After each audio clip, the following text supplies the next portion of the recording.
I manifested my soulmate, my dream home with a tennis court, and an all-expenses-paid five-star vacation, and I've helped other people do very similar things. But if I had known these 7 things, I would have saved myself a lot of sleepless nights, and I'm sure they would have come a lot faster even when I was living in a 2-bedroom apartment barely paying the bills. In this video, I'm going to share them all with you, along with specific tools that will help you manifest the life of your dreams as quickly as possible in the most exciting way possible. The first major idea is that you're already a perfect and instant manifestor. So I'm notorious in my household for misplacing my wallet. And last week I had about 20 minutes to get to the store and back before our pickleball community showed up for our Saturday games. Only one problem: wallet's nowhere to be found. So I'm tearing through all of my shorts from the previous days. I'm looking under couch cushions. I can't find it anywhere. And then I look up and I see my smiling wife, who's always encouraging me to keep it in the same place every time, waving it with the biggest grin on her face. Wallet was in the car all along, and despite looking for it, I literally couldn't see it because I had convinced myself that it was lost. I was in the vibration of a lost wallet, where she was in the vibration of fun, happiness, and abundance. Come to think of it, there were a few 20s missing from that wallet. You see, manifesting is not about making something appear out of thin air. It's about revealing what's always been there by becoming a vibrational match to it. What you need is to become more aware of what you're manifesting, why you're manifesting it, and how to manifest what you prefer instead of what you don't prefer. And the way you do that is to look at all of the important areas of your life: your health, your relationships, your financial situation, anything that's important to you, and realize that everything that is there is a direct result of what you've manifested up until this point. And you've done that by the way you've acted, by the way you've thought, and the way that you've felt. And then just decide to start behaving, thinking, and feeling like the person who would naturally have the life that you prefer. And a bit later in this video, I'll show you an exercise that does this really, really powerfully. Now, the next thing I wish I knew was that fear is usually excitement channeled through a negative belief system.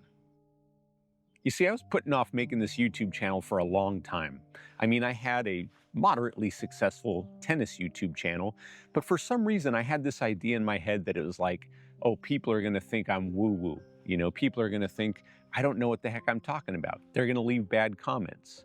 But when I was really listening to my gut, I knew that this is what I really wanted to be doing. Then I started examining my beliefs and everything began to make sense. I had a belief that other people's opinions of me had more weight than my own personal happiness. I had an opinion that if I didn't have every single answer to every question, then I had no business making videos. I believed that I didn't have enough time to make it the right way. And like, just saying this out loud makes me realize how bogus all of these were. You see, here's the deal. All of those beliefs are negative. Now, not negative as in bad, but as in diminishing, as in segregating, as in separating me from my dreams. And the truth is, there are only 5 universal facts about the universe, and we'll do a video on this in the future. But you can choose to believe whatever you want to believe. So next time you find yourself feeling negative emotion, here's what I want you to do. I want you to stop. Okay, don't get busy and start scrolling on TikTok or anything. Just stop and ask yourself this question. What would I have to believe is true about myself in order to feel this way? The reason this technique is so powerful is because emotions do not exist in a vacuum. They come from the thoughts that we think, which stem from the beliefs that we hold as true. And once you get to the negative belief that you're holding on to, you can begin to let that go using the subconscious reset, link in the description. Now, the third one is that you don't manifest what you want, you manifest who you are. Now, the first time I heard this, I'm like, what the heck is this person smoking? Well, when I was living in a 2-bedroom apartment and couldn't pay the bills, I wanted a house with a tennis court. But every time I looked in my bank account, I felt broke, I felt poor. And trying to manifest abundance from a state of lack is like tuning your dial to jazz radio station and expecting classical. You see, they're on 2 different frequencies. And because I was tuned to lack, it was impossible to create abundance. But as I began to dig into the subconscious mind and I started to examine and discover these beliefs and let them go, I began to create an identity that was more conducive to manifesting this stuff. You see, most people think once I get the money, I'll feel rich. Once I find the lover, I will feel loved. And once I see the number on the scale go down, I'll feel healthy. But this is backwards. According to the quantum theory of reality, it's the field that creates matter. It's energy that creates matter. It's not the other way around. You have to embody the energy of the person that already has what you want. You have to walk as that person. You have to talk as that person, think and feel as that person. And when you do that, everything in your external world will rapidly change. Now, this technique is very powerful, but once you understand this next thing, you'll become a master. See, this is the idea that attachment blocks your manifestation. So I have a really good friend, Jing, who wanted to transition from the corporate world into opening her own coffee shop. Shout out to Coffee Confessionals, best coffee in LA. And she would come to me and say, Ramon, I really, really want this place. And then something would happen and the deal would fall through, like some unexpected buyer would come in and swoop up her property at the last minute. Or there would be some unforeseen circumstance that would make the place uninhabitable. She was clearly really passionate about this manifestation, but she was attached to the outcome. Then one day we're playing tennis together and she pulls me aside and kind of looks around and says, Ramon, so there's this one place that's really, really good. And I'm just going to manifest it. I'm not going to be attached to it, but I'm going to manifest it. And she did. And now she's making the best coffee in LA from this very place. You see, when you attach yourself to an outcome, you ultimately limit the many ways that the universe can bring it to you. Our ego gets so wrapped up in this is the one way it has to happen, or otherwise it's no good.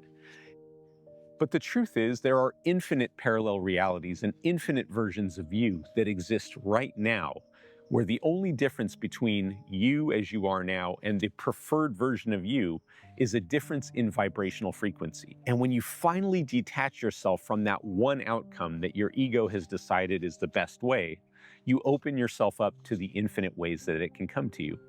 Now, to do this, close your eyes and visualize the best possible outcome that you can imagine. Really get into the feeling. And when you come out of your visualization, realize that this is the least exciting way that the universe can bring it to you. Now, this next one literally blew my mind when I first heard it, and then it's 95% of your life is run by your subconscious mind. You know, when I was 16, I was 200 pounds, mostly because I was eating Twinkies and Ding Dongs. And as you can imagine, as a teenager who was overweight, I got made fun of a lot. My grandma called me healthy, bless her heart. So eventually I got to a point where I'm like, all right, I'm going to go on a diet. And I would lose weight. I would eat like nothing but apples for a week, you know, and I'd lose some weight. And then I'd gain the weight right back. And then I'd go on another diet. I'd lose some more pounds and I'd gain all that weight and then some right back. You see, I was doing the thing that people say you should do in order to lose weight. But because I had a subconscious identity of being a fat kid, I couldn't keep the weight off. You see, scientists say that by the time we're 35 years old, 95% of our life is a set of automatic thoughts, behaviors, and feelings. And these thoughts, behaviors, and feelings act sort of like subconscious programs. And if you have any area in your life that's not working well, especially if you're trying really hard to make it better, then you can be sure that you have a subconscious program that is conflicting with your desire to improve that area. You see, trying to achieve some goal while having a subconscious belief that is in conflict with it is like trying to fill up a water cup with a hole in it. It just won't work. But as soon as you plug that leak by pulling out those subconscious beliefs, your cup runneth over. And if you need help with this, make sure to download the Subconscious Reset or book a coaching call with me. Links are in the description. Oh man, the sixth one is probably my favorite, and this is the power of acting on your highest passion. You know, when I started the WhatsApp Creating Through Energy group, I was doing these voice memos every day. But in the back of my mind, I was like, you know, making videos again is kind of scary for all the reasons that we talked about. But when I finally started following this specific formula around acting on my passion, my YouTube channel sort of blew up. It's gotten like 30 times the subscribers in the past 2 months or something. So the idea is, and I learned this from Bashar, when you act on your highest passion every moment that you can, when you do it to the best of your ability, and you do it with no insistence, no attachment, no assumption as to what the outcome should be, you activate the energy of excitement and passion within you. And when you do that, you begin to attune your energies to all of the people, all of the circumstances and all of the things in the universe that'll allow you to continue to act on your passion. Because everything is energy, everything is about vibration, frequency, and resonance. So you're resonating with this energy that expands beyond your body and brings all of these amazing opportunities to you. You become like the vortex that draws these experiences to you. My friend Minta did this, and she actually manifested an audition with the Mind Valley spiritual shenanigans that's going on here in LA in about a week or so. It's amazing. Now, the seventh thing I wish I knew is that energy doesn't lie. You know, when I moved to LA, I met these amazing guys and we formed this mastermind. And we would get together and we would do all these crazy things like repeating affirmations at the top of our voice, you know, with like as much energy as we could muster. And it was always kind of weird saying, I'm abundant, I'm gonna go, you know, rule the world, you know, all these things. And the reason it felt weird and the reason that the money never came was because I didn't really embody, I didn't really believe that these things were true. And this is one of the main reasons that affirmations and vision boards don't work for some people, is because they have that inner conflict we were talking about previously. You see, it's all about energy. And when you align your energy by beginning to think, feel, and most importantly, act as the person that you want to be, you begin to naturally attract what that person would have. And to do this, I want you to do an exercise called My Perfect Average Day. And I learned this from Frank Kern many years ago. And what you do is you take out a document on your computer and you write out what your perfect average day would look like. And you want to write it in the present tense and you want to involve all of your senses. So for example, you might say something like, you know, I wake up at 5 o'clock in the morning bursting with energy without an alarm. I look over at the love of my life, and as I get out of bed, I feel the plush carpet beneath my feet and walk down the stairs and smell the brewing coffee that's automatically being, you know, brewed from our favorite machine. And you just go crazy with this. And once you've written this document, and I actually did this, it was about 12 pages. Once you do this, you record it in your own voice. And what you do is you play that recording every morning, first thing in the morning when you wake up, and every night right before you go to bed.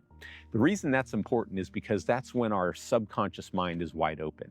That's when our brain waves are naturally slower, and the critical thinking layer that separates our conscious from our subconscious mind is very weak, and you can just slip right into it. Now, if you want to supercharge this, what you can do is put in some binaural beats, and you can even put in some imagery if that helps you inside of like iMovie or something. And as you begin to go through this mind movie and you begin to feel the feelings of what it'll be like to be this version of you, you begin to radiate this energy. And it begins to saturate your subconscious mind with these ideas and these concepts and this energy, and you begin to attract it. Thanks for watching this video. If you'd like some more guidance on manifesting the life of your dreams, this video right here is really going to help you.